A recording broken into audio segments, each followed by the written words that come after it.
ನಮ್ಮ ಅದ್ಭುತವಾದಂತ ವ್ಯಕ್ತಿ ಅಂದ್ರೆ ಅದುವೇ ಬಿಗ್ ಬಾಸ್ ವಿನ್ನರ್ ಗಿಲ್ಲಿ ನಟ. ಹೌದು, ತುಂಬಾ ಜನ ಹೇಳುವಂತದ್ದು ಕಾವ್ಯ ಅವರು ತುಂಬಾ ಅದ್ಭುತವಾದಂತ ಜೋಡಿಯಾಗಿ ಕಾಣಿಸ್ಕೋತಾರೆ. ಸೊ ಹಾಗಾಗಿ ಕಾವ್ಯ ಮತ್ತೆ ಗಿಲ್ಲಿ ನಟ ಒಂದಾಗ್ಲಿ, ಮದುವೆ ಆಗ್ಲಿ ಅಂತ ಹೇಳ್ತಾರೆ. ಇನ್ನೊಂದು ಕಡೆ ಗಿಲ್ಲಿ ನಟ ಅವರು ಕಾವ್ಯ ಅವರ ಮನೆ ಅಳಿಯ, ಅವರು ಮನೆಗೆ ವಿಸಿಟ್ ಮಾಡ್ಲಿಕ್ಕೆ ಅಂದ್ರೆ ತುಂಬಾ ದಿವಸದಿಂದ ಬೇರೆ ಕರೀತಾ ಇದ್ದಾರೆ ಕಾವ್ಯ ಅವರ ತಂದೆ ತಾಯಿ ಮನೆಗೆ ಊಟಕ್ಕೆ. ಬಟ್ ಏನಕ್ಕೆ ಅವರು ಹೋಗ್ತಾ ಇಲ್ಲ ಅನ್ನುವಂತ ಒಂದು ವಿಚಾರ ಯಾರಿಗೂ ಕೂಡ ಗೊತ್ತಾಗ್ತಾ ಇಲ್ಲ.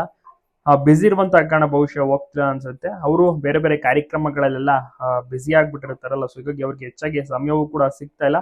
ಸೊ ನೋಡೋಣ ಯಾವಾಗ ವಿಸಿಟ್ ಮಾಡ್ತಾರೆ. ಒಟ್ಟಿನಲ್ಲಿ ವಿಸಿಟ್ ಮಾಡಿದ್ರೆ ಜನರು ಸಿಕ್ಕಾಬಿಟ್ಟೆ ಖುಷಿ ಆಗ್ತಾರೆ.